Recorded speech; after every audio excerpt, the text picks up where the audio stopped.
जिसे अंटार्कटिका के काले पिरामिड के रूप में जाना जाता है।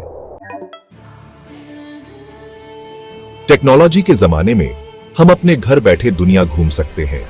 सैटेलाइट इमेजरी हमें अपने ग्रह के सबसे दूरस्थ कोनों तक जाने की अनुमति देती है, लेकिन कभी-कभी ये डिजिटल अभियान कुछ वाकई असाधारण चीजें दिखाते हैं।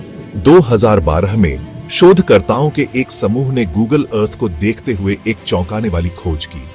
वहां अंटार्कटिका की सैटेलाइट इमेजरी में बर्फ से एक अजीब संरचना निकली। यह एक पिरामिड जैसा आकार था। इसका गहरा रंग आसपास के चमकदार सफेद परिदृश्य के सामने अलग दिखाई दे रहा था। इस विसंगति के निर्देशांक 79 डिग्री 58 मिनट 39.25 सेकंड दक्षिण, 81 डिग्री 57 मिनट 32.21 सेकंड पश्चिम। एल्सवर्थ पर्वत के भीतर गहराई में बसा एक स्थान, एक ऐसी पर्वत श्रृंखला जो अंटार्कटिका में सैकड़ों मील तक फैली हुई है। दुनिया ने ध्यान दिया, क्या यह एक प्राकृतिक संरचना हो सकती है, प्रकाश और छाया का एक धोखा, या यह कुछ और हो सकता है? तस्वीरों ने अटकलों और बहस की आग भड़का दी। क्या यह एक प्राकृतिक घटना थी, भूविज्ञान की एक विचित्रता, या यह कुछ और का संकेत था, कुछ बनावटी, कुछ एलियन? मानव मन पैटर्न खोजने, अराजकता में अर्थ खोजने के लिए बना है। जब अज्ञात का सामना करते हैं तो हम अक्सर परिचित की ओर मुड़ते हैं, उन व्याख्याओं की ओर जो हमारे गहरे विश्वासों के साथ प्रतिध्वनित होती है।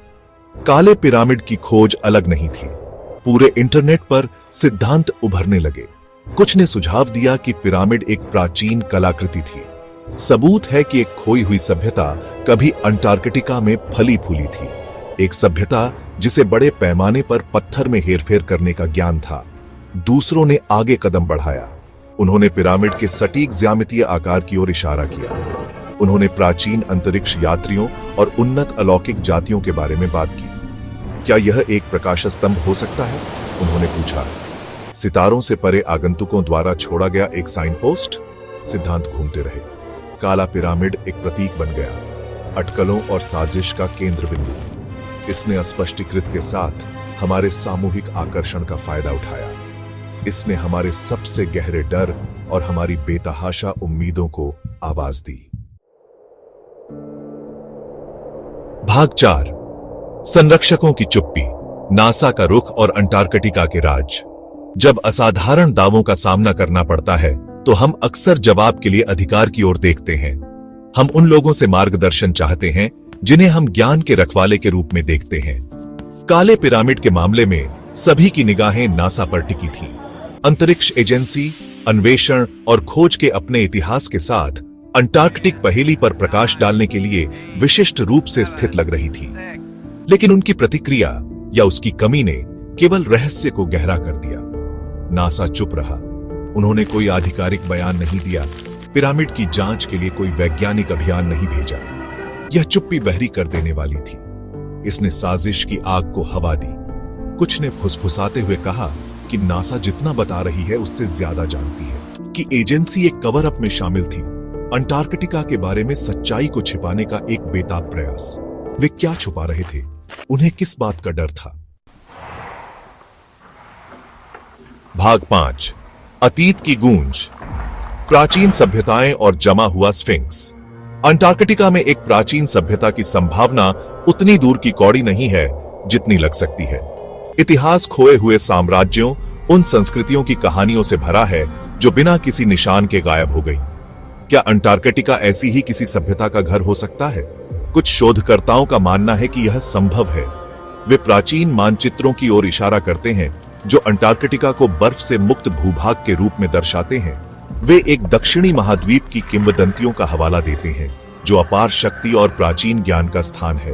क्या काला पिरामिड इस खोई हुई दुनिया का अवशेष हो सकता है? एक ऐसी सभ्यता का प्रमाण जो इतिहास की हमारी समझ से पहले की है। एक सभ्यता जिसके पास हमारी अपनी तकनीक से कहीं आगे की तकनीक रही होगी। यह विचार तांत्रिक है। यह अतीत के बारे में हमारी धारणाओं को चुनौती देता है। यह हमें इस संभावना का सामना करने के लिए मजबूर करता है कि हम इस ग्रह पर आने वाली पहली उन्नत सभ्यता नहीं है। भाग 6, निषिद्ध आसमान, दुनिया के नीचे से देखे गए नजारे और राज। अंटार्कटिका लंबे समय से यूएफओ गतिविधि का केंद्र रहा है। पायलटों ने आसमान में अजीबोगरीब रोशनी देखने की सूचना दी है। शोधकर्ताओं ने वस्तुओं को बर्फीली गहराई में गायब होते देखा है। महाद्वीप की दूरदर्शिता, इसकी चरम स्थितियां और जनसंख्या की कमी इसे एक गुप्त अड्डे के लिए एक आदर्श स्थान बनाती है। एक ऐसा अड्डा जिसका इस्तेमाल हमारी गतिविधियों पर नजर रखने के लिए या शायद आक्रमण शुरू करने के लिए भी किया जा सकता है।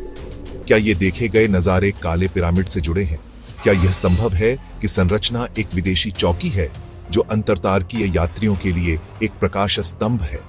50 से अधिक देशों द्वारा हस्ताक्षरित अंटार्कटिक संधि महाद्वीप को शांति और वैज्ञानिक अनुसंधान के स्थान के रूप में नामित करती है। लेकिन कुछ लोगों का मानना है कि यह संधि एक धूम्रपान से ज्यादा कुछ नहीं है। दुनिया के नीचे वास्तव में क्या हो रहा है, इस बारे में जनता को अंधेरे में रखने का एक तरीका। भाग 7, निष्कर्ष, बर्फ में सच्चाई। अंटार्कटिका का काला पिरामिड एक पहेली बना हुआ है, बर्फ और अटकलों में डूबा एक रहस्य।